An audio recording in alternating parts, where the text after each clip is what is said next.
डार आ गए, डॉलर भाग गया, डॉलर डर गया, डार से डॉलर जो है वो डर गया। डार जो है वो आईएमएफ से मुंह छुपाते फिर रहे हैं, फ्रेमवर्क पर नजरसानी का मुतालबा कर दिया है। अब वो मिन्नतें तरले कर रहे हैं। साफी ने सवाल किया था, इसी के रिलेटेड तो उन्होंने थप्पड़ कर दिया था। अस्सलाम वालेकुम, मैं हूँ गुलाम रसूल भट्टी और आप देख रहे हैं मेरा यूट्यूब चैनल। नाज़रीन किराम, सबसे पहले आपसे दरख्वास्त है कि चैनल को सब्सक्राइब जरूर कर लीजिएगा। नाज़रीन किराम, जब इसहाक डार सब वापस आ रहे थे तो कहा जा रहा था कि डार से डॉलर जो है वो डर गया, लेकिन अब जो है वो डार जो है वो आईएमएफ से मुंह छुपाते फिर रहे हैं और इस वक्त तो बड़ी मुश्किल में है। इतना प्रेशर है आईएमएफ का, इसकी तफसीलात आपके सामने रखनी है। और इसके साथ साथ कल मैंने व्लॉग किया था जस्टिस काजी फाइज ईसा के हवाले से, तो आज जो है वो जस्टिस उमर अता बंदियाल भी जो है वो मैदान में आ गए हैं और उन्होंने जवाबी वार जो है वो कर दिया है और इशारों के नाव में वो बहुत कुछ कह गए हैं चंद जुमलों में। उसकी तफसीलात भी आपके सामने रखनी है। लेकिन सबसे पहले नाज़रीन इकराम, आपको पता है कि गर्मी है और लोड शेडिंग का जो मामला चल रहा है और जो लोड शेडिंग का जिन बेकाबू है और शहरी परेशान है, उस हवाले से हम बात कर लेते हैं। शॉर्ट फॉल है जी 6000 मेगावाट से, और 6000 ये जो शॉर्ट फॉल है ये 6000 मेगावाट से भी जो है तजावुज़ कर गया है। इसकी तफसीलात जो मैं आपके सामने रख देता हूँ। वो ये नाज़रीन इकराम, पावर डिवीजन के मुताबिक जो है वो मुल्क भर में 8 से 10 घंटे की लोड शेडिंग का सिलसिला जारी है और बिजली की मजमुई पैदावार 21,484 मेगावाट है, जबकि बिजली की तलब जो है वो 28,000 मेगावाट, जबकि बिजली का शॉर्टफॉल 6,516 मेगावाट तक जा पहुंचा है। और उधर लाहौर में तकनीकी खराबियों और ट्रांसफार्मर जलने से शहर के मुतअद्दिद इलाके रात भर बिजली से महरूम रहे और सिस्टम पर लोड बढ़ते ही ओवरलोडेड ट्रांसफार्मर्स जवाब दे गए और सिस्टम ओवरलोडेड होने से शहर के मुख्तलिफ इलाकों में रात भर बिजली की आंख मचोली का सिलसिला भी जारी रहा। और इस आंख मचोली के बायस जो बच्चे, बूढ़े, खवातीन, बीमार शहरियों को शदीद अजियत का जो है वो सामना करना पड़ा, तकलीफ से गुजरना पड़ा। और कराची में भी जो है वो 10 से 12 घंटे लोड शेडिंग का अलानिया और गैर अलानिया जो है वो सिलसिला जारी है और वहाँ पे भी जो है वो बिजली की तलब जो है वो 3,300 मेगावाट है, जबकि सप्लाई जो है वो 2,950 मेगावाट है। तो आप देख सकते हैं कि कितना फ़र्क है इसके अंदर। तो उसके अलावा जो है वो लाइन्स एरिया, सदर सिटी रेलवे कॉलोनी, हिजरत कॉलोनी में 10 से 12 घंटे बिजली का तातुल का शिकार है और 10 से 12 घंटे जो है वो अब लोड शेडिंग का मामला चल रहा है। अब आते हैं नाज़रीन इकराम, जो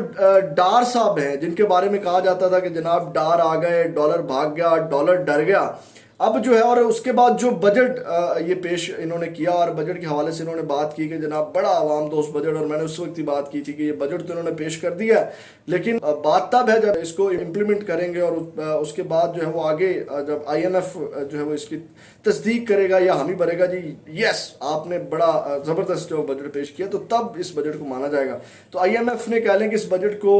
जो है वो तब्दीली की जो है वो इसमें उन्होंने कहा कि आप लेकर के, मैं आपके सामने रख देता हूँ। आपको पता है कि अभी तक स्टाफ लेवल जो मुआहदा है वो नहीं हो सका और स्टाफ लेवल मुआहदे के लिए पार्लियामेंट से बजट मंजूरी से पहले बजट के फ्रेमवर्क पर नज़रसानी का मुतालबा कर दिया है और $1,00,000 पाकिस्तान लाने की स्कीम में तरमीम का दबाव डाल रही है। यानी कि हुकूमत ने एक स्कीम दी थी कि अगर कोई बाहर से $1,00,000 जो है वो लेकर के आता है तो उसकी जो आमदन, ज़राए आमदन है वो उससे नहीं पूछे जाएंगे। तो अब जो है वो आईएमएफ ने कहा इसमें भी आप जो है वो तरमीम करें। तो नाज़रीन इकराम, आईएमएफ जो है वो स्टाफ लेवल मुआहदे के लिए डू मोड पर बाजिद है और उन्होंने बजट मंजूरी से पहले हुकूमत पाकिस्तान पर दबाव जो है वो बढ़ा दिया और अब जो डार साहब है वो मुंह छुपाते फिर रहे हैं, अब भागते फिर रहे हैं, अब वो मिन्नतें तरले कर रहे हैं, अब वो पता नहीं क्या क्या कर रहे हैं, अब उनको समझ नहीं आ रही। आपको पता है कि साफी ने सवाल किया था इसी के रिलेटेड तो उन्होंने थप्पड़ जड़ दिया था। मतलब उनकी नाकामी का मुंह बोलता सबूत है जो उन्होंने रिएक्ट किया। उसके बाद नाज़रीन इकराम, पार्लियामेंट से बजट मंजूरी से पहले बजट के फ्रेमवर्क पर नजरसानी का मुतालबा किया जाए, जबकि आईएमएफ को $1,00,000 पाकिस्तान लाने की स्कीम पर ताहाल अतराज बरकरार है और आईएमएफ $1,00,000 पाकिस्तान लाने की स्कीम में वापस लाने के लिए जोर दे रहा है और तरमीम के लिए दबाव जो है वो डाल रहा है। हुकूमत ने सालाना $1,00,000 लाने वाले से ज़राए आमदन न पूछने की स्कीम दी थी। और नाज़रीन इकराम, उन्होंने कहा कि पेट्रोलियम मसनूआत लेवी बढ़ाने का भी उन्होंने मुतालबा किया। ये जो सस्ता कर रहे हैं ना पेट्रोल, उन्होंने कहा उसके ऊपर भी लेवी आप बढ़ाएं, डेफिनेटली फिर पेट्रोल की कीमत भी बढ़ेगी। और उन्होंने जो है वो अब ये जो इख्तियार है पार्लियामेंट के बजाय कबीना को जो है वो दे दिया है। और इसके अलावा आईएमएफ ने सब्सिडी का हुजम जो कम और वफाकी हुकूमत के खराजात में मजीद कमी, जबकि बिजली की सब्सिडी को मजीद महदूद करने का भी मुतालबा कर दिया है। और आईएमएफ ने बेनजीर इनकम सपोर्ट प्रोग्राम की सब्सिडी पर ग्रीन सिग्नल जो है वो दे दिया है। ये नाज़रीन इकराम इस हवाले से اپڈیٹ ہے ڈار صاحب کے لیے یہ بڑی مشکل کا ہے، اور کیونکہ ڈار صاحب کے اوپر سوالات اٹھاتے ہیں اس وقت اکانومی کا جو مسئلہ ہے پاکستان میں وہ سب سے بڑا مسئلہ ہے، اور وہ اس کو فرنٹ پہ آ کے لیڈ جو ہے وہ ڈار صاحب کر رہے ہیں، تو ڈار صاحب کے اوپر بہت بڑے سوالات اٹھ رہے ہیں، اور جب اسحاق ڈار کے اوپر سوالات اٹھتے ہیں تو وہ صحافیوں کے اوپر بھی سوالات اٹھتے ہیں جو کہتے تھے کہ ڈار آئے گا تبھی اکانومی چلے گی، پھر جناب نون لیگ والے اور اسٹیبلشمنٹ کو بھی کہا گیا کہ ڈار تھا تو اکانومی بڑی چل رہی تھی، اب جو ہے وہ اکانومی کا بیڑا غرق ہو گیا ہے۔ اب آتے ہیں ناظرین اکرام، justice Umar Ata Bandial, chief justice Umar Ata Bandial نے جو آپ کو پتا ہے کہ کل نوٹ جاری کیا تھا، تو آج ایک تقریب سے خطاب کرتے ہوئے جسٹس عمر عطا بندیال نے کہا کہ سپریم کورٹ میں آئین اور قانون پر عمل درآمد کی بات ہوتی ہے، ہم قانون سے متعلق اور عوامی اہمیت کا معاملہ دیکھتے ہیں، ہم اپنے اختیارات کا بہت محتاط ہو کر استعمال کرتے ہیں۔ میں سمجھتا ہوں یہ جوابی وار ہے جو انہوں نے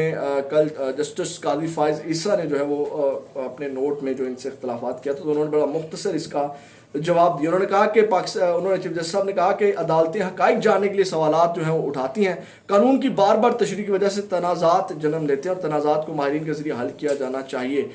ٹریبونلز کے نہ بننے سے عدالتوں پر بوجھ میں اضافہ ہوتا ہے۔ تو یہ ناظرین کرام اب تک کی اپڈیٹس تھی، اگلی ویڈیو میں آپ کے ساتھ دوبارہ ملاقات ہوگی، اپنا بہت زیادہ خیال رکھیے گا، اللہ حافظ۔